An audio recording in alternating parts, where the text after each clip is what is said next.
స్వాతంత్ర సమరయోధుడు వడ్డే ఓబన్న జయంతిని రాష్ట్ర ప్రభుత్వం రేపు గుంటూరు నగరంలో ఘనంగా నిర్వహిస్తుందని గుంటూరు పశ్చిమ నియోజకవర్గ ఎమ్మెల్యే గల్లా మాధవి వెల్లడించారు. ఓబన్న జయంతి అధికారికంగా ప్రకటించిన సందర్భంగా పార్టీ శ్రేణులతో కలిసి ఎమ్మెల్యే మాధవి సీఎం చంద్రబాబు నాయుడు చిత్రపటానికి శుక్రవారం పాలాభిషేకం చేశారు. శ్రీనివాసరావుపేటలోని క్యాంపు కార్యాలయంలో ఈ కార్యక్రమం జరిగింది.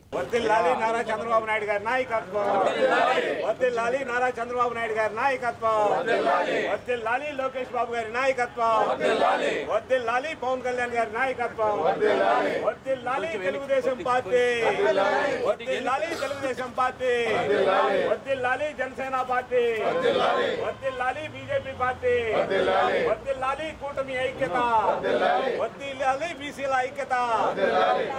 ఈరోజు మన బీసీ స్వాతంత్ర సమరయోధుడు వడ్డే ఓబన్న గారి జయంతిని పురస్కరించుకొని ప్రభుత్వం ఆయన జయంతిని సంబరాలుగా జరుపుకోవాలి అని చెప్పి ఆదేశం ఇవ్వడం జరిగింది, జీవో పాస్ చేయడం జరిగింది.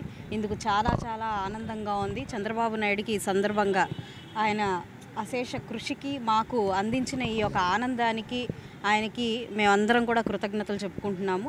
మా వడ్డెర బీసీ సోదర సోదరీమణులందరి తరపున కూడా చంద్రబాబు నాయుడు గారికి ఈరోజు మేమందరం కూడా పాదాభివందనం చేస్తూ ఇలా పాలాభిషేకంతో ఆయనకి మేము మా కృతజ్ఞతని తెలియపరిచాము. అయితే ఆయన జయంతిని పురస్కరించుకుని రేపు జనవరి 11న ఆయన అందించిన అశేష త్యాగాన్ని గుర్తు చేసుకుంటూ ఆయన జయంతిని అందరం కూడా అంగరంగ వైభవంగా జరుపుకోవాలని కోరుకుంటూ బీసీ సోదర సోదరీమణులందరికీ కూడా ఒక పిలుపునిస్తూ ఉన్నాము. మా ఈ కార్యాలయం దగ్గర నుంచి వారందరికీ ఇదే మా ఓపెన్ ఇన్విటేషన్గా మేమందరం వారికి ఆహ్వానం పలుకుతున్నాం. రేపు అందరం కూడా ఘనంగా ఆయన జయంతిని జరుపుకోవాలి, దాన్ని విజయప్రదం చేయాలి అని చెప్పి కోరుకుంటున్నాం.